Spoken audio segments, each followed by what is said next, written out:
패역한 자의 길에는 가시, 그다음에 뭐 올무가 있다. 이 아카시라는 말은 여인의 머리를 치장한다는 의미를 가지고 있습니다. 그래서 아랍어 아카사라는 말과 깊은 연관이 있는 단어인데, 여인이 자신의 머리를 꼬고 뒤틀어서 치장하는 것처럼 자신의 길을 비틀어 타락과 범죄의 길로 몰고 가는 악인의 왜곡된 삶을, 이 특징을 보여주고 있는 겁니다. 그래서 죄의 타락이고 왜곡된 본성을 잘 드러내는 이 표현, 이 패역한 자, 이 캐슈라는 이 단어는 죄와 더불어 왜곡한 삶을 살아가는 사람을 말합니다. 그래서 사람들이 인생길에는 늘 이런 사람들 앞에는 가시, 올무가 있습니다. 이 가시와 이 올무는 복수형으로 되어 있는데 많은 공경과 위험이 있다는 겁니다. 그러니까 하나님 말씀을 저버리고 패역한 삶을, 결국은 자기의 삶을 안 좋은 쪽으로 몰고 간다는 사실을 분명히 말씀하고 있습니다. 하지만 영혼을 지키는 사람은 이것을 멀리한다. 미완료형으로 되어 있어요. 계속해서 멀리 있을 것이다. 계속해서 그것을 멀리하며 살아간다, 이런 뜻입니다. 그러니까 영혼을 지키는 자는 구체적으로 뭐가 영혼을 지키는 자냐, 이렇게 규명하기는 어렵지만 잠언서의 지혜를 봤을 때 여호와 경건하게 경외하는 이 지혜를 말합니다. 그래서 악을 떠나는 것은 정직한 사람의 대로이기 때문에 그 길을 지키는 자가 자기 영혼을 보존하느니라.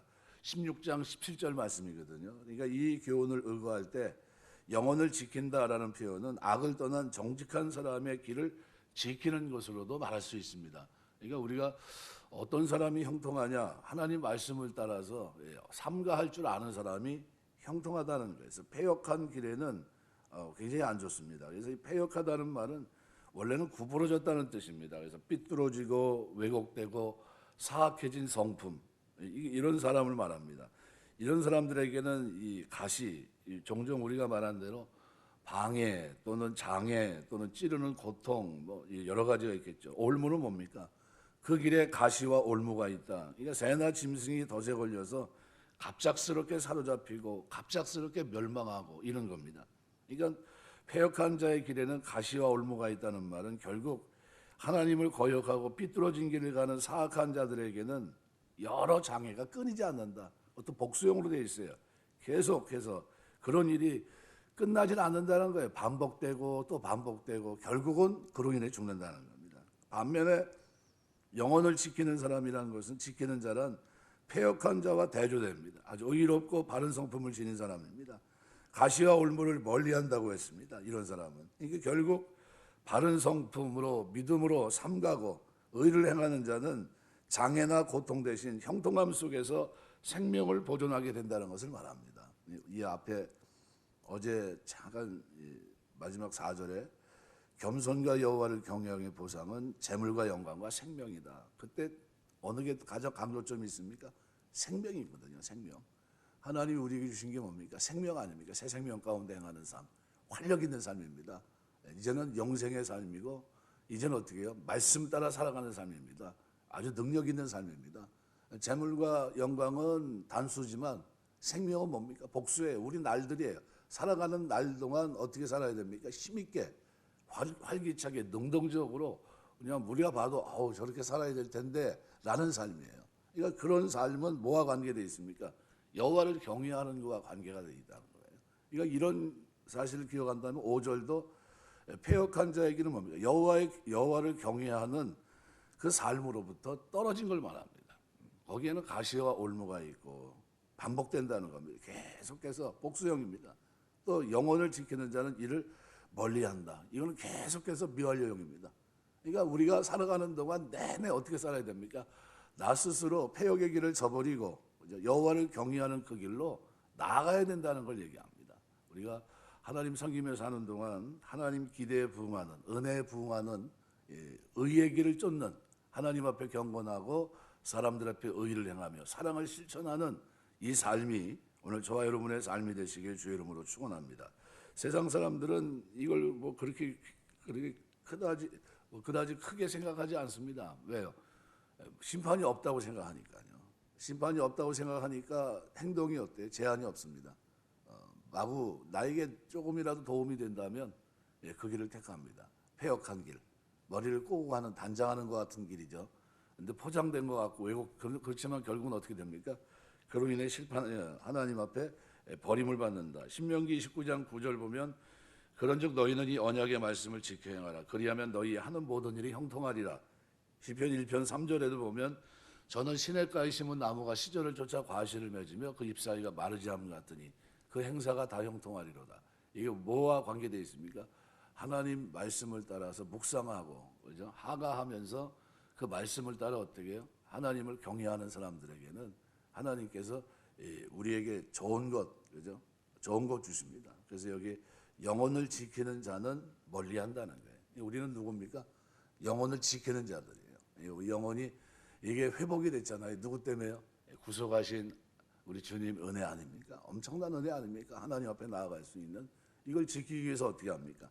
이제는 자기 멋대로 살아가지 않고 말씀을 따라 삼가는 거예요. 야, 하지 말아야 되겠다 하는 걸 하지 않고 나아간다라는 거죠. 또 6절 말씀에 보면 오늘 6절에 이렇게 표현합니다. 마땅히 행할 길을 아이에게 가르치라. 그리하면 늙어도 그것을 떠나지 아니하리라. 여기 이때 마땅히 행할 길을 아이에게 나으란 말은요. 태어난 지 얼마 안 되는 몇 개월 되지 않은 젖먹이를 가리키는 단어입니다. 아이에게 언제부터 가리키라는 겁니까? 출애굽기 2장 6절 보면 어머니 품속에 있을 때서부터 기도하면서 가르치라는 겁니다. 그래서 이 가치관 또는 습성 이런 것들이 형성되기 가장 어린 시절 아닙니까? 형성되는 이때 교육이 시작돼야 된다. 그래서 뭐 한동안 태교 음악 뭐 얘기가 막 나온 적이 있습니다. 일관성이 있습니다. 왜요? 찬송하면서 키운 아이가 다르고요. 또 그 속에서 아이가 태중에 있을 때 성경은 뭐라 합니까? 기뻐 뛰었다 그러거든요. 그러면 그 아이를 임신 중에 있을 때는 어떻게 해야 됩니까? 찬양을 많이 해야 되겠죠. 성경도 많이 보고. 왜요? 그게 누구에게 영향을 줍니까? 태아에게 영향을 주는 거죠. 그 어머니의 그 영성이 결국은 아이에게도 영향을 줄 수 있다는 거죠. 근데 그게 뭐에 영향을 줍니까? 형성되는 성격에 영향을 주는 겁니다. 습성에. 그러니까 그거를 언제부터 어려서부터요. 그래서 교육은 언제부터 이루어지냐면 어렸을 때부터입니다. 일찍 시작해야 되고 그래서 처음부터 구부러진 나무는 평생 구부러지게 된다는 말처럼 인격 또한 어릴 적부터 바로잡아주지 않으면 평생 왜곡된 상태로 고정될 가능성이 대단히 높습니다. 교회 목사님들 제가 만날 사람들이 맨날 그런 사람들이니까요. 만나면은 똑같이 복음을 전하는 사람인데도 좀 있어요. 그러면 저 사람 성격이 저래. 그런데 그게 언제 형성된 겁니까? 복음을 알기 전에 형성된 거예요. 어렸을 때. 그래서 안 바뀌어요. 진짜 안 바뀝니다. 예. 사람 바뀔 것 같으죠? 잘 안 바뀝니다. 그거요. 영원합니다. 아주 바뀌지 않아요. 저분 저런 사람이야. 그러면 그 어떻게 감안해? 제가 원칙을 그렇게 정했어요. 저는 감안하고 만나자. 이게 어떤 사람이 어떤 성격을 갖고 어떤 성품을 갖고 있으면 그거를 제가 염두에 둡니다. 염두에 두고 감안해요. 저 사람은 저런 스타일이지. 그거를 감안하고 만나서 대화하고 식사도 하고 이렇게 해요. 왜냐면 그걸 감안하지 않으면 누가 상처받냐 하면 제가 상처받아요. 아, 이거 뭐지? 이렇게 됩니다. 이렇게 돼요. 아니, 저 사람 저 정도지. 이 정도로. 그러니까 유대인들이 만나면 제일 먼저, 야, 너 나한테, 내가 너 친구하고 싶은데, 너 나한테 한번 네가 알고 있는 욕을 다 한번 해봐라 그럽니다. 이게 무슨 의미냐면요. 그러면 이렇게 저렇게 막 욕을 막 다 해요. 그러면 그 친구가 그럽니다. 너 이제 그게 네가 알고 있는 욕이고 그게 다구나.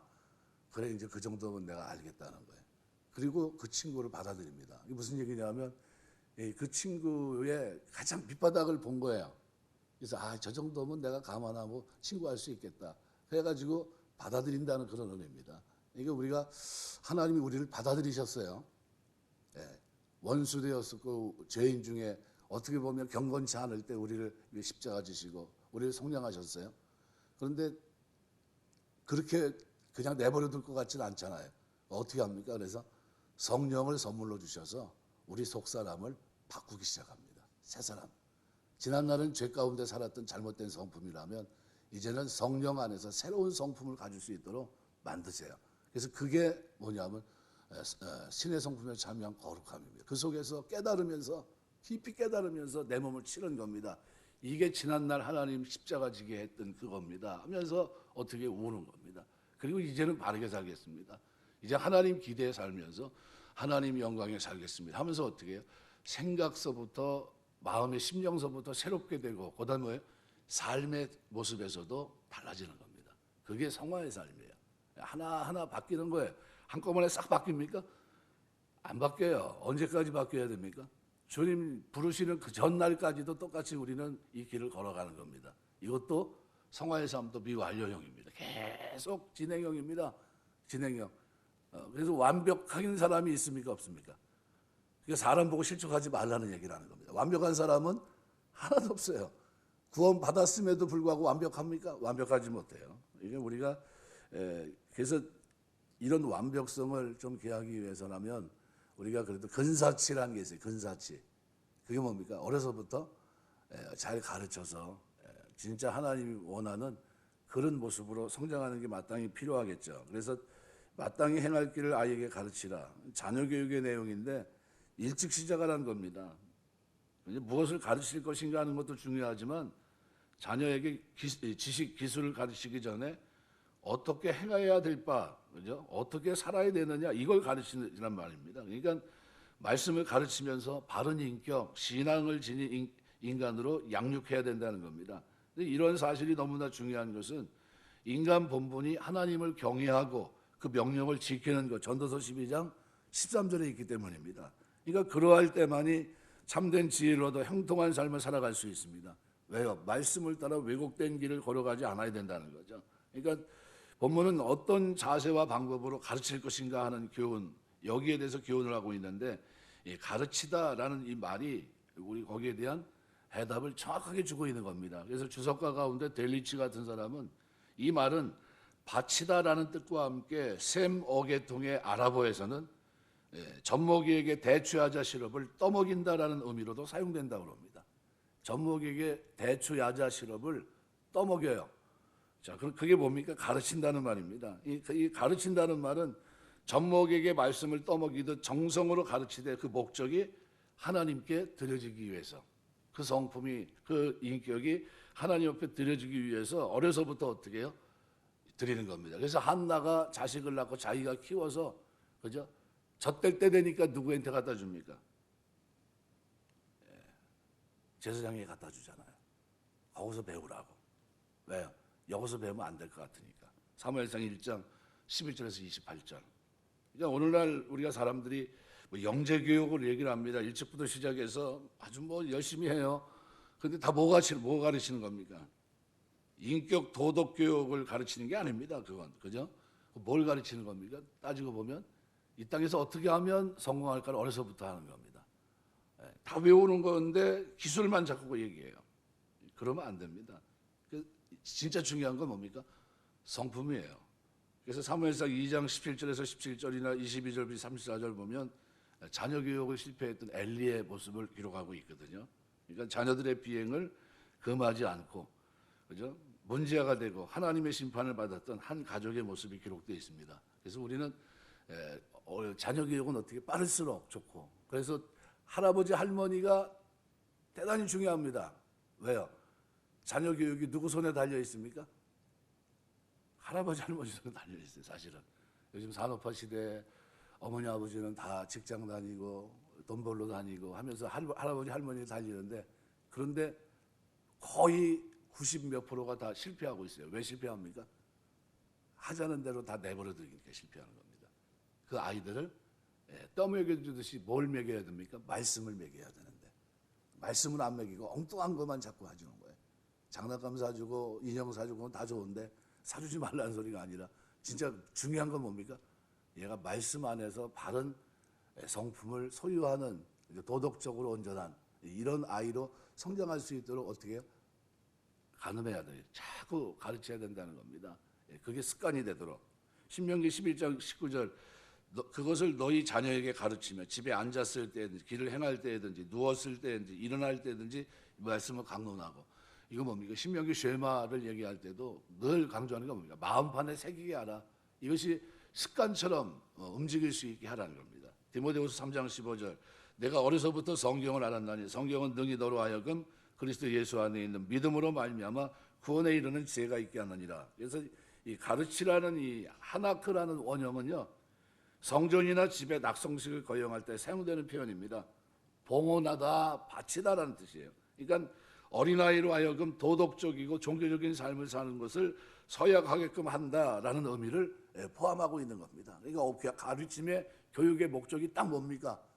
사람들이 앞에서가 아니라 하나님 앞에서 도덕적으로 종교적으로 온전한 삶을 사는 것을 그렇게 살도록 마음에 결정할 수 있도록 도와주는 걸 얘기해요. 그래서 여러분, 나라가 망했는데 다니엘이 신앙생활합니다. 아버지 품을 떠났던 그죠? 요셉이 신앙생활을 하는데 어떻게 살아갑니까? 도덕적으로 종교적으로 문제가 없이 살아가요. 하나님 경외하며 살아갑니다. 이웃 사랑할 줄 알며 살아갑니다. 악한 일 저버릴 줄 알고 하나님의 뜻을 분별하고 살아갑니다. 언제 배웠습니까? 교육을? 어려서 배운 겁니다. 어려서 젖먹이 때. 그때서부터 어떻게 해요? 그런 훈련을 받은 거예요. 그게 중요하다는 겁니다. 그래서 부모는 마땅히 신앙에 기초한 덕 있는 삶을 살아가도록 아이들을 어떻게 해요? 훈련시키고 계속해서 훈련해서 그것이 자리 잡을 수 있도록 해줘야 됩니다. 이것이 부모 교육이에요. 우리가 부모가 세상에서 우리 애들이 가서 잘 먹고 잘 살 수 있게 해준다. 그거는 그냥 놔둬도 알아서 다 잘합니다. 그거는 누구든지 다 본능이거든요. 근데 그거 아이들에도 진짜 잘 먹고 잘 사는 것보다 더 중요한 건 뭡니까? 하나님 앞에서 하나님의 사람으로 바르게 사는 겁니다. 이거는 가르쳐야 되는 거예요. 그래서 대추야자 시럽을 떠먹이듯이 입에 넣어주는 겁니다. 말씀을. 그래서 그가 그렇게 살 수 있도록 해야 된다. 마지막 7절은 이거는 뭐 아주 쉬운 말씀이라고 생각이 됩니다. 부자의 운명과 빚진 자의 운명을 대조하면서 가난한 자, 그죠? 종종 보호의 대상으로 얘기하는데 빚진 자 동요로 생각하시면 됩니다. 그래서 게을러서 부지런히 일하지 않고 가난할 수밖에 없고 그 결과 남에게 돈을 빚지게 되는 사람을 빚되어 얘기합니다. 10장 4절. 그러니까 가난한 자와 빚진 자는 하나님께서 주신 시간을 낭비한 게으른 악인으로 가르치고 있고, 반대로 부자와 체주는 주어진 일에 열심을 다하는 의인으로도 말할 수 있습니다. 그렇게 본다면 오늘 본문에 의인이 맞을 그 마지막 결과와 악인이 당할 그 마지막 결과, 그죠? 그 결과는 어떻게 경제적인 측면에서 본다면 뭐 너무나 선명합니다. 부지런해야 된다는 거예요. 그러니까 하나님 백성으로 하여금 게으르지 말고 부지런히 행하고 가난의 굴레에 빠지지 않도록 권고하고 있는 겁니다. 우리가 어떻게 살아야 되느냐? 부지런하게. 아이들에게 뭘 가르쳐야 됩니까? 부지런하게. 유대인들이 세계에서 자기네가 가장 부지런하다고 생각했는데 자기네들이 보면서 스트레스 받는 민족이 하나 있대요. 한국 사람들입니다. 밤새 그냥 와서 연구를 하고 하는데 밤새 잠도 안 자고 노는 것 같은데 보니까 새벽에 되면 뭔가 움직이고 있더라는 거예요. 깜짝 놀란대요. 저런 인간들이 다 있나? 이거 그렇게 부지런하니까 오늘 우리가 상업화를 이루고 여기까지 온 거 아닙니까? 우리 선배들이 마찬가지로 그 부지런함은요, 우리 자녀들에게도 계속 이어져야 됩니다. 신앙 안에서도. 그래서 이거 굉장히 중요한 겁니다. 말씀 맺겠습니다. 오늘 본문의 이 두 가지, 결국은 우리 언제부터 이렇게 삐뚤어지지 않고 패역하지 않고 살아갈 수 있도록 도와주는 게 언제부터 시작돼야 됩니까? 젖먹이 때부터 해야 된다는 것을 성경은 말합니다. 그러니까 그렇게 가르쳐야 된다. 대추야자 시럽을 입에다 떠놓듯이 가르쳐야 된다. 이걸 얘기하고 있습니다. 그래서 만약 그걸 하지 못하면 어떻게 해요? 성품이 왜곡될 수 있고 그릇된 삶을 살아갈 수 있다는 겁니다. 그래서 철저하게 우리 자녀들에게 바른 인격, 신앙 교육을 유산으로 물려줄 수 있는 그런 삶을 위해서 여러분이 수고하시고 또 노력하시고 또 기도하시고. 그래서 참 죄송하지만 저도 이제 전도사 때인데 우리 애가 생겨서 우리 어머니가 이제 봐줬는데 찬송가를 배우더라고요. 무릎에서 어머니 부르는 찬송가를 애가 부르더라고요. 갔다 왔는데 이제 나갔다 들어왔는데 찬송가를 부르고 있어요. 그래서 그때 당시에 이제 그걸 잘 몰랐죠. 근데 크면서 뭐라냐면 얘 성품이 굉장히 좋다. 얘 얼마나 순한지 몰라. 그러면서 뭘 가르치면서 찬송가. 그 앞에서 성경 보는데 안고서 성경 보고 있고. 그러니까 애가요 간접 교육을 하는 겁니다. 간접 교육. 굉장히 중요합니다, 여러분. 우리가 신앙생활하면서 여러분이 자녀들, 후세를 잘 양육하는 거, 이게 하나님 우리에게 주신 복입니다. 우리 잘 세워야 잘 클 거 아닙니까? 나무를 심을 때 어떻게 합니까? 이거 잘 심어야 잘 큰다는 걸 알아요. 그죠? 대충 심어서 잘 크겠지 하는 사람 아무도 없습니다. 잘 심는 게 뭡니까? 말씀으로 시럽처럼, 대추야자를 시럽처럼 떠먹이듯이 어떻게 해요? 가르쳐 주는 게 잘 키우는 겁니다. 잘 가르치는 거고, 거기에 대한 결과는 오늘 본문에 분명합니다. 그래서 패역한 자의 길에는 가시와 올무가 있지만 영혼을 지키는 자가 되고, 영혼을 지키는 자는 이 패역한 길을 멀리합니다. 그들은 여호와 경외하게 되고, 그들은 하나님께서 주신 4절의 말씀대로 뭐가 있습니까? 재물과 영광과 넘치는 생명 속에 살아가는 축복된 사람이 되는 줄 믿습니다. 그런 은혜가 우리 교회에 출입하는 이 영상을 보는 많은 사람들의 가정 속에, 자녀들의 삶 속에 있게 되시길 주의 이름으로 축원합니다. 기도하겠습니다.